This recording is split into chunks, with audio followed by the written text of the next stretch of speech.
ओम नारायणाय नमः। भक्तों, आप सभी को ज्येष्ठ माह के कृष्ण पक्ष की एकादशी निर्जला एकादशी की ढेर सारी शुभकामनाएं। भक्तों, स्वागत है आपका एक और नई वीडियो के साथ नया योग टीवी यूट्यूब चैनल में। भक्तों, आज इस वीडियो में हम बात करेंगे आने वाली एकादशी की। आने वाली जो एकादशी है ना, निर्जला एकादशी का व्रत महिलाएं बिना जल ग्रहण किए हुए निर्जला व्रत रखती है। ज्येष्ठ माह की निर्जला एकादशी इस महीने में कब है? 6 या 7 जून। पूजा का शुभ मुहूर्त क्या रहेगा? पूजा कैसे करना है? कौन से मंत्र हैं जिनका हमें जप करना है? व्रत में क्या खाना है, क्या नहीं खाना है? संपूर्ण जानकारी आज हम आपको इस वीडियो के माध्यम से देने जा रहे हैं, इसलिए वीडियो के अंत तक बने रह। ज्येष्ठ महीने के निर्जला एकादशी, इसे पूर्ण जन्म के पापों से मुक्ति पाने के लिए, यूं कहें कि मोक्ष की प्राप्ति करने के लिए निर्जला होकर महिलाएं निर्जला एकादशी का व्रत रखती है। इस व्रत में जल की एक बूंद भी देने की मन होती है। मैं आऊंगा निर्जला एकादशी। ये सौभाग्य देने वाले एकादशी है। सौभाग्य कैसा? ऐसा सौभाग्य कि यदि कोई अभागी नहीं स्त्री निर्जला एकादशी का एक व्रत मंत्र कर ले, उसका सौभाग्य जाग जाता है कि संतान पाया जाता है। जिसको सौभाग्य की प्राप्ति नहीं हो रही, या जिसके हाथों की लकीरों में दुर्भाग्य हो, या कहीं की दुआ हो, तो वो दोष हुई मिट जाता है। निर्जला एकादशी के प्रताप से सौभाग्य जागृत होता है। निर्जला एकादशी सौभाग्य को जगाने वाली है। पूर्ण रूप से निर्जला एकादशी का व्रत महिलाएं मोक्ष प्राप्त करने के लिए रखा जाता है। इस एकादशी का व्रत रखने से सभी पापों का नाश हो जाता है। ये सौभाग्य को जगाने वाली एकादशी है। महिलाएं एकादशी का व्रत निर्जला रखती है। आपके जीवन की सभी दुखों का अंत करने वाली है। एकादशी आपके जीवन में आर्थिक परेशानी चल रही है तो निर्जला एकादशी इसका एक उत्तम उपाय हो सकता है। आपके जीवन में क्लेश चल रहा है और मोक्ष की कामना करते हैं तो इससे बड़ा कोई उपाय हो नहीं सकता। आज के इस वीडियो में हम बात करेंगे कि इस एकादशी का व्रत करना किस तरह से है, इसमें किस चीज के दान का भी पूजा का विधान है, इस व्रत के नियम क्या है। इस एकादशी का नाम है निर्जला एकादशी। तो क्या हम इस एकादशी के दिन जल ग्रहण कर सकते हैं या नहीं कर सकते? इस एकादशी में कुछ चीजों को त्यागना होता है और असली एकादशी में कुछ ऐसी चीज है जिनका आपको सेवन नहीं करना होता है या प्रयोग नहीं करना होता है। वो कौन सी वस्तु में है, कौन सी चीज है जिनको आप इस एकादशी में एक दिन पहले ही त्याग देंगे? इसके नियम क्या रहेंगे? किस विधि से इस व्रत को करना चाहिए? किस पूजन से इसको करना चाहिए? दान क्या रहेंगे? कारण कब होगा? कैसे होगा? क्या समय रहेगा? एकादशी व्रत किस दिन ये करना है? शुभ मुहूर्त क्या रहेगा? पूजा का समय क्या रहेगा? इस प्रकार से इस संपूर्ण जानकारी इस आने वाली एकादशी के बारे में आपको प्रदान की जाएगी। हम यहाँ पर पंचांग और पुराणों के आधार पर जानकारी प्रस्तुत करते हैं। कौन सा व्रत, कौन सा त्योहार कैसे मनाना है, क्या आप पूजा विधि है जो पुराने में लिखी होती है, वहां हम आपको बताते हैं। व्रत कब करना है, समय क्या रहेगा, शुभ मुहूर्त क्या रहेगा, जो पंचांग हमें बताते हैं वो हम आपको बताते हैं। तो इसी प्रकार की लाभदायक जानकारी प्राप्त करते रहना चाहते हैं तो चैनल को अवश्य ही सब्सक्राइब कर लीजिएगा। जानकारी आरंभ करें उससे पहले आपसे निवेदन है कि वीडियो यदि थोड़ा भी उपयोगी लगे तो कृपया एक बार लाइक अवश्य कर दीजिएगा। एक लाइक हमारे लिए बहुत महत्वपूर्ण होता है। अपनी मनोकामना पूर्ति के लिए, अपने व्रत की सफलता के लिए कमेंट बॉक्स में अवश्य लिखिएगा। ओम नारायण नमः। इस मंत्र की बहुत अधिक महिमा है। इस ज्येष्ठ माह में ये मूल मंत्र है। वैसा का जितना अधिक हो सके इस मंत्र को लिखिए। जहां अवसर मिले वहां लिखिए। जो पूजा कर रहे हैं उसमें इसका प्रयोग कीजिए। तुलसी को जल दे रहे हैं, बोलिए ओम नारायण। पीपल को जल दे रहे हैं, बोलिए ओम नारायण नम। पूजन कर रहे हैं, स्नान कर रहे हैं, एक ही मंत्र का जाप कीजिए। ओम नारायण नारायण कमेंट कर रहे हैं, लिखिए ओम नारायण नमः। निर्जला एकादशी का व्रत रखे हुए हैं उनको भी इसी मंत्र का ओम नारायण नमः का जितना अधिक लिखेंगे, जितना अधिक बोलेंगे, इस पूरे ज्येष्ठ माह में उसका कई हजार गुना पुण्य आपको प्राप्त होगा। ये पुराने की बात है, पद्म पुराण में वर्णित है। तो चलिए भक्तों जानकारी आरंभ करते हैं। बात करते हैं आने वाले एकादशी के बारे में। प्रथम अर्थात कृष्ण पक्ष की एकादशी होगी और इसका नाम होगा निर्जला एकादशी, जो आपके जीवन का दुर्भाग्य मिटा सकती है। किसी एकादशी के बारे में जो पुराने में वर्णन मिलता है ना, वो यही मिलता है कि ये एक एकादशी वहां एकादशी है जो इस दुनिया में सर्वाधिक पुण्य देने वाली है। किस प्रकार से पुराणों में सबसे बड़ा दान क्या है?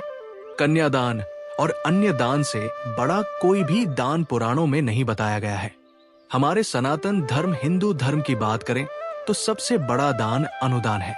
इससे देवता, मनुष्य और पितृ तीनों को रोड, तृप्त और प्रसन्न किया जा सकता है। इसीलिए इसको महादान और सबसे बड़ा दान कहते हैं। ये होता है कन्यादान। आप जानते हैं एकादशी का एक व्रत करने से आपको 1000 कन्यादान करने का फल प्राप्त होता है। जितना अनुदान और कन्यादान दोनों को मिलाकर फल आपको प्राप्त होगा, उतना केवल 1 वर्ष में एकादशी आपको कहूंगा कि एकादशी को दिन खोलकर कीजिए, भगवान का पूजन कीजिए, विधि से पूजन कीजिए, विधि से कथा श्रवण करिए और विधि से व्रत कीजिए। ये व्रत आपके इस जीवन के संकट को तो दूर करेगा ही, परलोक को भी सुधरेगा। ये वो व्रत नहीं है कि केवल परलोक में आपका काम आएगा, नहीं, ये इस लोक में भी काम आएगा। अर्थात यदि आप विधि विधान से करते हैं तो आपका सौभाग्य जागृत होगा। आपके जीवन में जो भी परेशानियां चल रही होंगी, चाहे वो आर्थिक परेशानी चल रही है, चाहे वो शारीरिक परेशानी चल रही है, मानसिक परेशानी, ग्रह क्लेश चल रहा है, किसी से लड़ाई झगड़ा चल रहा है, या काम ठीक से नहीं चल रहा है, व्यापार, नौकरी आदि की परेशानी है, जो भी जीवन में परेशानी है ना, उसका हाल ये निर्जला एकादशी को विधि से कीजिएगा, विधान से कीजिएगा, नियम से कीजिएगा। इसके नियम अन्य निर्जला एकादशी दशियों से थोड़े अलग है। अर्जुन नियम आपको बताए जाएंगे।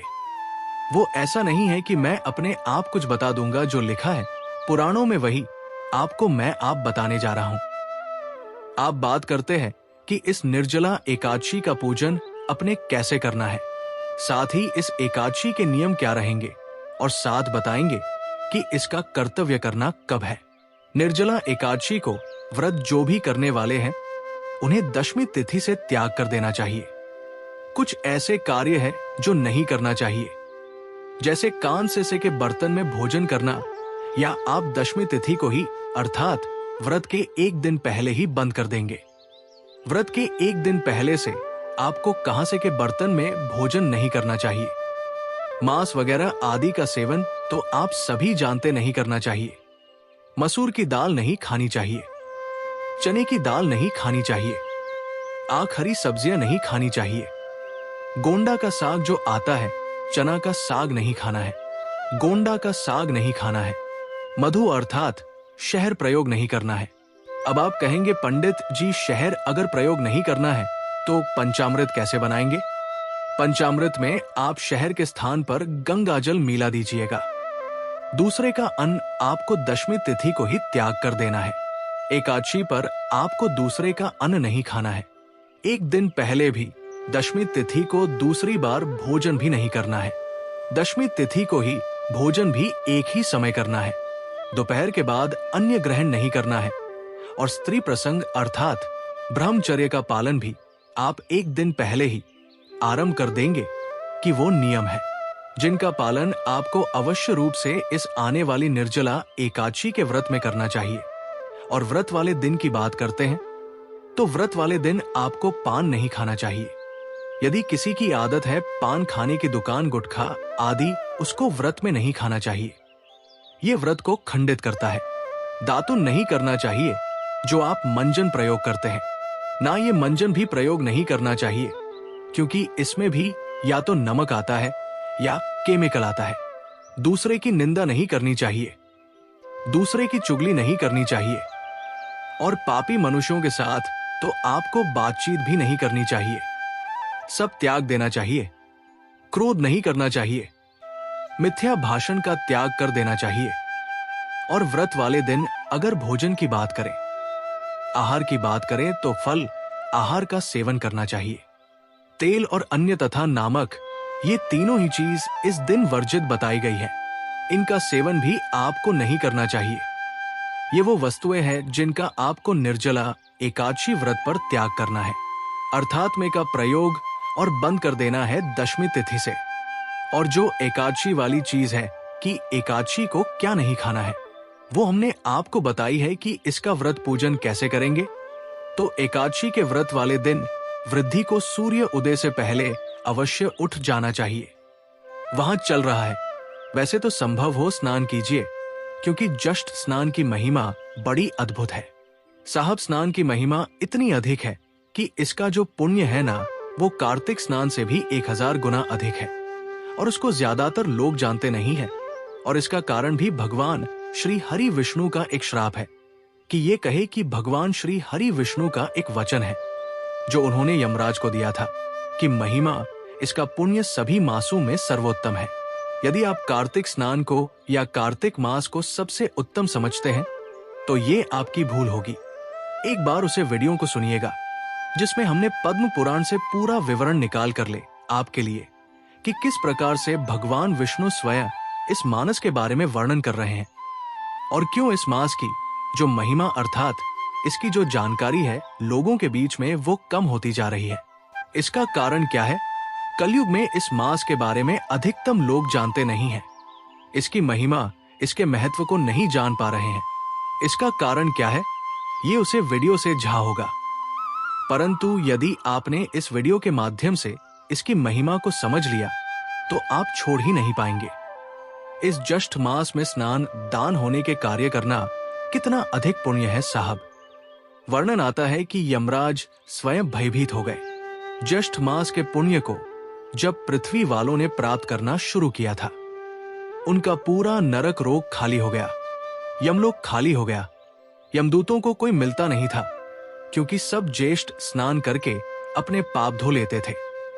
तब वो रोते हुए पहुंचे, विष्णु भगवान के पास गए। प्रभु, आपने ये क्या मास बनाया है? ये तो 7 पीढ़ी के जो पुराने जीव मेरे यहां नरक में पड़े थे, उनके साथ में पीढ़ी में आकर स्नान कर लिया। आपका पैसा आपका, और वो वहां से तृप्त हो गए। मेरा तो काम ही बंद हो गया। बाद ही रोचक प्रसंग है, इसको अवश्य सुनिएगा। तो एकादशी वाले दिन आपको सूर्योदय उठाना है। उठने के बाद स्नान आदि करके अपनी पूजा स्थल के साथ सफाई कीजिए और पूजा स्थल पर सामग्री एकत्र करके आसन लगाकर बैठ जाइए। बात आती है कि सामग्री में हमें क्या क्या चाहिएगा, तो सामग्री नोट कर लीजिए। सामग्री में आपके पास होने चाहिए भगवान श्री हरि विष्णु की कोई प्रतिमा या तस्वीर, माधव रूप की अगर तस्वीर आपके पास हो, प्रतिमा हो तो बहुत उत्तम रहेगा, क्योंकि वो साथ में दोनों ही एकादशियों पर आपको भगवान के माधव स्वरूप का पूजन करना चाहिए। एक चौकी, पीला वस्त्र, रोली मोली पान, सुपारी, लौंग, इलायची, धूप में पुष्प की माला खुले, पुष्प चित्र जानू तांबे का एक लोटा या सामग्री आपको आवश्यक होगी। साथ ही पंचामृत बनाने के लिए कच्चा दूध, दही, घी, शहद और शक्कर, ये 5 चीज पंचामृत बनाने के लिए, क्योंकि एकादशी व्रत है, इसमें शहद प्रयोग नहीं होगा, तो उसके स्थान पर गंगा जल की सारी वस्तुएं आप एकत्र कर लीजिए। सामग्री एकत्र कर लीजिए। तांबे का लोटा लीजिए, उसे बच्चों से मांझी और उसमें पहले गंगा जल भरिए, फिर उसमें शुद्ध जल भर लीजिए। आसन लगाकर बैठ जाइए और पूजन आरंभ कीजिए। एक पुष्प से सभी सामग्री पर और स्थान पर पहले चींटी दीजिए। इसका लाभ यह होगा कि इससे जो स्थान है, जो सामग्री है, वो सभी पवित्र हो। जल के चित्ते दीजिएगा। हम मंत्र पढ़ते हैं, ओम पवित्र हो, पवित्र एवं सर्वण व्यास मेरे तो कुंडली कक्षा ही हो। इस प्रकार से अपने पवित्रीकरण किया है, शुद्धिकरण किया है, भगवान को विराजमान करेंगे। उससे पहले अपने हाथ धो लीजिए, अपने सीधे हाथ पैर जल लीजिए। हॉस्टल रक्षलन आप तो दीजिए। हाथ धोने के बाद भगवान की स्थापना कीजिए। चौकी बिछाइए। चौकी पर पीला वस्त्र अगर है तो वो भी चाहिए, और भगवान को स्थापित करने से पहले प्रार्थना कीजिए कि हे ईश्वर ही परमात्मा, हम आपके यहाँ आवाहन कर रहे हैं, आप यहाँ विराजमान हो और भगवान की तस्वीर को स्थापित कर दीजिए। ये भाव हो गया कि अपने भगवान को आसान दिया पुष्प के रूप में और भगवान आकर विराजमान हो गए। अब जिन लोगों के यहाँ चौकी नहीं है तो वो अन्यत्र स्थान पर भी भगवान का इसी प्रकार से स्थापना करेंगे। आपके पास जो भी उपयुक्त स्थान है पूजा का, वहां पर आप इसी प्रकार से निवेदन करके पुष्प रखिए और भगवान की तस्वीर या प्रतिमा को स्थापित कीजिए। राखी, आप कुछ लोग कहेंगे कि हमारे पास तो पृथ्वी पर है, पूजन करना है हमें तो हाँ, पृथ्वी पर रखकर भी पूजन कर सकते हैं। शुद्धता का ध्यान रखें, अच्छे से साफ सफाई कर ले। किसी का कच्चा मकान भी यदि है ना तो उसको अच्छे से लिख लीजिए। उस स्थान को जहां अपने भगवान की तस्वीर रखनी है और पुष्प के रूप में आसान दीजिए, वहां पर भगवान की स्थापना कीजिए। वही फल है जो चौकी पर मिलेगा। और कहते हैं कि मुझे स्थान से अंतर नहीं पता लगता, मुझे आपका भाव जानना है। अगर आप भाव से पूजन करेंगे तो मेरे लिए सोने की चौकी पर बिठाने वाला और पृथ्वी पर बिठाने वाला दोनों ही बराबर है, दोनों ही समान। जिसको जितना मैंने दिया है उसको उसी अनुसार मेरा व्रत पूजन करना। स्थापना करने के बाद सामने दीपक रखिए, गीता दिया घी के दिए के नीचे भी आसान दीजिएगा। दीपक को कभी पृथ्वी पर नहीं रखते हैं या कहीं भी सीधा नहीं रखते हैं, आसान देते हैं और धूप रखिएगा। अब आपको दीपक को प्रज्वलित कर लीजिए, धूप को प्रज्वलित कर लीजिए और संकल्प कीजिए। व्रत करने का संकल्प करने के लिए अपने सीधे हाथ में जल लीजिए।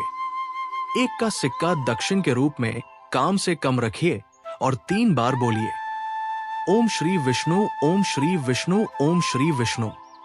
अपना नाम, अपना गोत्र, जिस स्थान पर बैठकर आप संकल्प कर रहे हैं वहां का मकान नंबर, क्षेत्र का नाम, शहर का नाम, वैशाख माह से कृष्णा पक्षी, एकादशी, आयाम, पुण्यतिथि, आयु, आरो के पिता प्राप्त है, सौभाग्य प्राप्त, प्यार था, ये सुख संपत्ति प्राप्त है।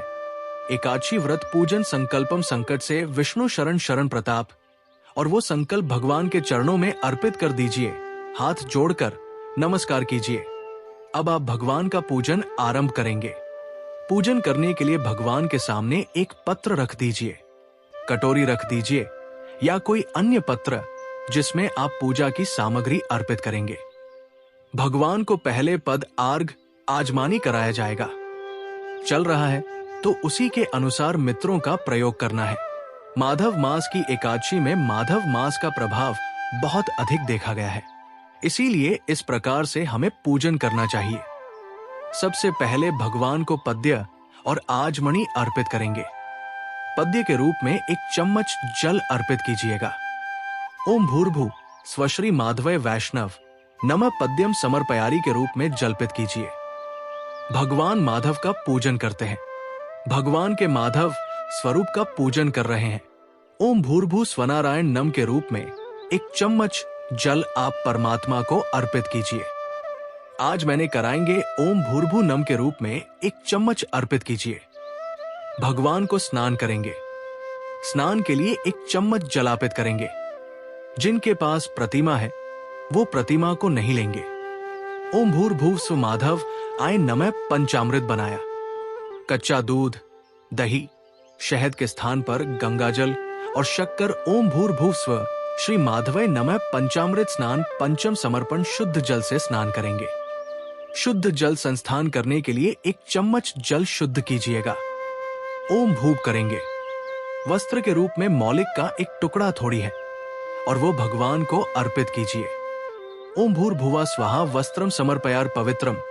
या क्यों पवित्र अर्पित करेंगे, जनवरी लीजिए, उसे पर तिलक कर लीजिए होली से और वो अर्पित कीजिएगा। ओम भूर्भुव नमः को चंदन लगाएंगे, चंदन लगाइए, पवित्रम। इसके बाद भगवान को पुष्प की माला पहनाएंगे। पुष्प अर्पित करने के बाद धूप दीप दिखाएंगे। ओम भूर्भुवा स्वाहा रूपम समर्पयामि श्री नारायण नारायण दिखाएंगे। ओम भूर्भुव स्व माधवा आय नमः दीपम दृश्य स्वामी यूट्यूब दिखाने के बाद नावेद के रूप में क्या आप फल चढ़ा सकते हैं? मिठाई है तो मिठाई अर्पित कीजिएगा, अन्यथा आपको ड्राई फ्रूट्स और मिश्री है तो मिश्री चढ़ा सकते हैं। जो भी आपके पास उपलब्ध सामग्री है। नारायण नमः और भजन आते चल अजमानी समर प्यारी 1 चम्मच जल लीजिए। अजमानी के रूप में अर्पित कीजिए। जल जमानी करने के बाद अब भगवान को तंबू अर्पित करेंगे। तांबुल पान का पत्ता लीजिए, उसमें 2 लौंग, 2 इलायची, 1 सुपारी रखिए और वो अर्पित कीजिएगा। ओम भूर्भ स्वर्ण नारायण नमः अर्पित करने के बाद दक्षिण अर्पित कीजिए। भगवान को प्रेम से ओम भूर्भु स्वनारायण नमः शिवाय ओम समर प्यारी शुभ दक्षिण अर्पित कीजिए। दक्षिण अर्पित करने के बाद हाथ जोड़कर भगवान को नमस्कार कीजिए। भगवान से प्रार्थना कीजिए कि ये परमेश्वर, आज के दिन हमने आपका ये एकादशी का पूजन किया है, हम व्रत कर रहे हैं, इस पूजन को आप स्वीकार करें और इस व्रत को हम अच्छे से कर पाए, इतनी हमें शक्ति प्रदान करें। उसके बाद अब आपने कहाँ सुननी है, प्रत्येक एकादशी की कथा अलग अलग होती है, तो आपको बिल्कुल सही कथा सुननी है। एकादशी का महत्व सुनना है। एकादशी की कथा YouTube पर सुनते समय ध्यान रखिएगा कि YouTube पर बहुत सारे चैनल किसी भी कथा को किसी भी नाम से चला देते हैं, तो सही चैनल चुने और सही ही कथा सुन। आपका चैनल जिस पर आप ये वीडियो देख रहे हैं, एक वेद पुराण पंचांग पर का चैनल है और यहाँ पर हम सही कथाएं हैं सुनते हैं जो उसे मृत के लिए बने होते हैं। तो सही कथा सुनने के लिए चैनल को भी सब्सक्राइब कीजिए। अगर नए हैं तो और बेल आइकन के निशान को अवश्य दबाइएगा, तभी आपको सारी वीडियो प्राप्त होंगे। सब्सक्राइब करने के बाद एक बेल का निशान बना हुआ आएगा, उसको दबा दीजिएगा, वीडियो आपसे छुट्टी जाएंगे। साथ में विष्णु सहस्त्र नाम आपको सुनना चाहिए कथा, विष्णु सहस्त्र नाम और नारायण कवच, और ये तीनों ही चीज हम प्रत्येक एकादशी पर अपलोड करते हैं। इसका लाभ लीजिएगा, फिर भगवान की आरती कीजिएगा और नियमों के अनुसार दिन को व्यतीत कीजिएगा। नियम हमने आपको बताए हैं कि दिन में आपको व्रत वाले दिन सोना नहीं चाहिए। पारण वाले दिन आपको सूर्योदय से पहले उठ जाना चाहिए। उठने के बाद स्नान आदि करके स्वच्छ वस्त्र धारण करके पारण की पूजा करेंगे। पारण की पूजा करने के बाद आप पुष्पांजलि करेंगे, जो कि क्षमा प्रार्थना होती है। किसी भी व्रत पूजन के लिए सफलता के लिए बहुत आवश्यक होती है। वो पुष्पांजलि और क्षमा प्रार्थना करेंगे। भगवान को पारण का भोग लगाएंगे, ब्राह्मण को दान आदि देंगे और उसके बाद व्रत का पालन करेंगे। वीडियो में बताते भी हैं तो उसको आप अवश्य देखिएगा। यहाँ आपको बता दे कि अब आपको व्रत करना कब है, बल्कि दुखों से भी छुटकारा मिलता है और माता पिता का आशीर्वाद भी प्राप्त होता है। बस एक बात का ध्यान अवश्य रखें, यदि ये एकादशी सोमवार के दिन पड़ती है तो बैंगन की सब्जी ना बनाएं और ना खाएं। ऐसा करने से दोष लगता है। इसी प्रकार डिब्बा बंद जूस पीने से भी बचना चाहिए। अगर फलों का रस पीना ही हो तो वो घर का बना होना चाहिए और उसमें ना तो नमक मिलाया जाए और ना ही बर्फ, क्योंकि इससे व्रत के नियम टूट सकते हैं। साधारण फल का रस ही व्रत के लिए सबसे उपयुक्त होता है। अब बात करते हैं उन बातों की जिनसे इस दिन परहेज करना बेहद जरूरी होता है। कुछ चीजें ऐसी होती हैं जिन्हें इस पावन दिन पकाना या खाना माता लक्ष्मी को अप्रसन्न कर सकता है, जैसे लहसुन और प्याज। इन दोनों का उपयोग इस दिन बिल्कुल नहीं करना चाहिए। इस दिन भगवान श्री हरि विष्णु और माता लक्ष्मी की पूजा की जाती है और इन दोनों चीजों को तामसिक माना गया है, इसलिए इनसे परहेज ही उचित होता है। इस वर्ष की निर्जला एकादशी पर 52 शुभ योग बन रहे हैं। ऐसे में यदि कोई व्यक्ति लहसुन प्याज खा लेता है तो उसके घर में राहु और केतु का असर बढ़ सकता है और भगवान शनि की नाराजगी का सामना भी करना पड़ सकता है। ऐसा घर जहां इन बातों की अनदेखी की जाती है, वहां देवी देवताओं की कृपा स्थायी नहीं रहती। इस दिन चावल का सेवन भी वर्जित माना गया है। आप चाहे तो मखाने या साबूदाने की खीर बनाकर भगवान को अर्पित कर सकते हैं। बाकी दिनों में इनका सेवन किया जा सकता है, लेकिन निर्जला एकादशी पर संयम और सात्विकता का पालन करना ही श्रेष्ठ होता है। अक्सर बच्चे अनजाने में बाजार से ऐसे स्नैक्स ले आते हैं जिनमें लहसुन और प्याज मिला होता है, जैसे कुरकुरे आदि। इसलिए इस दिन विशेष ध्यान रखें कि घर में ऐसी कोई चीज ना आए जिससे पवित्रता भंग हो। अब आप खुद सोचिए, क्या आप इस पावन दिन घर में नकारात्मकता को बुलाना चाहेंगे या फिर भगवान विष्णु और माता लक्ष्मी का दिव्य आशीर्वाद प्राप्त करना चाहेंगे? यदि आप उनका आशीर्वाद पाना चाहते हैं तो इस दिन घर में कुछ पीली वस्तुएं जरूर बनाएं, जैसे खड़ी पकोड़े या पीला हलवा। पीला रंग भगवान विष्णु को अत्यंत प्रिय होता है और इसे अत्यंत शुभ भी माना गया है। इस दिन स्वयं भी पीले वस्त्र पहने, जिससे श्री हरि विष्णु की विशेष कृपा आप पर बनी रहे।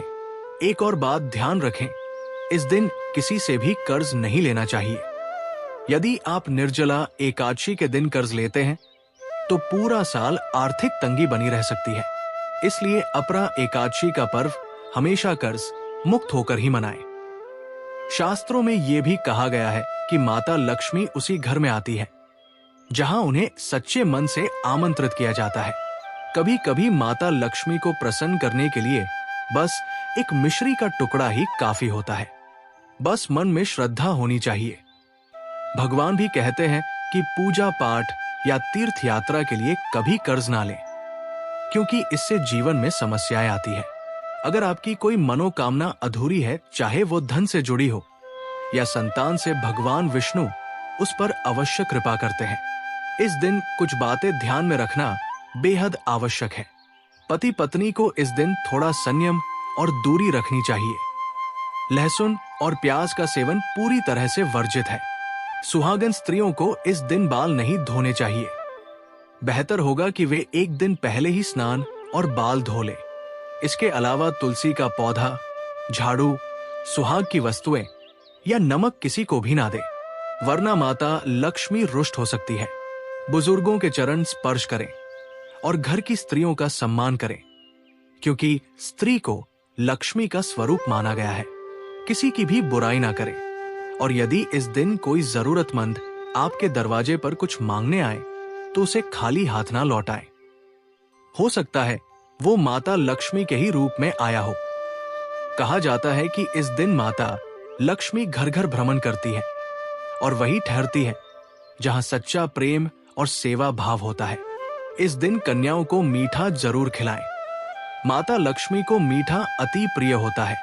जो व्यक्ति इस दिन किसी स्त्री का अपमान करता है उसे जीवन में पछताना पड़ता है, लेकिन जो सेवा करता है उस पर मां लक्ष्मी की कृपा बनी रहती है। माता लक्ष्मी को लाल रंग भी बहुत प्रिय है, इसलिए यदि संभव हो तो इस दिन घर में लाल रंग की वस्तुओं का भी उपयोग करें। शास्त्रों के अनुसार इस दिन घर का कचरा बाहर फेंकना वर्जित है। ऐसा करने से दरिद्रता घर में प्रवेश कर सकती है। कचरा अगले दिन ही बाहर फेंके। चलिए भक्तों, अब हम जान लेते हैं कि 6 जून निर्जला एकादशी के दिन गाय को कौन सी चीजें खिलाना चाहिए। जिस घर में गाय होती है वहां सुख शांति का वास होता है। गाय को लक्ष्मी का स्वरूप माना गया है और उनके शरीर में 33 करोड़ देवी देवताओं का निवास होता है। गाय को रोज ताजा रोटी खिलाना चाहिए। अगर किसी दिन न खिला सके तो अगले दिन बासी रोटी नहीं दे। गाय को केवल ताजा और साफ खाना ही दे। सड़े हुए फल या सब्जी भी गाय को ना दे, वरना घर की समृद्धि पर असर पड़ सकता है। गाय को प्रसन्न करने के लिए आटे की 11 छोटी छोटी गोलियां बनाकर उन पर हल्दी लगाएं और उन्हें गाय को खिलाएं। ऐसा करने से जीवन में सुख और शांति आती है। चरण स्पर्श करें और यदि संभव हो तो 7 परिक्रमा करें। यह आपके जीवन को सफलता और खुशहाली से भर देगा। जब भी गाय को रोटी दे तो उसमें हल्दी या थोड़ा घी जरूर लगाएं। सूखी रोटी ना दे। ऐसा करने से आपके जीवन में शुभ फल आएंगे। अगर आप इस चैनल पर नए हैं तो चैनल को सब्सक्राइब करें और वीडियो को लाइक भी जरूर करें। नीचे कमेंट में अपनी राशि जरूर लिखें, क्योंकि हम आपकी राशि से जुड़ी कई उपयोगी जानकारियां और सरल उपाय शेयर करते हैं। वीडियो के अंत तक जुड़े रहने के लिए आपका हार्दिक धन्यवाद।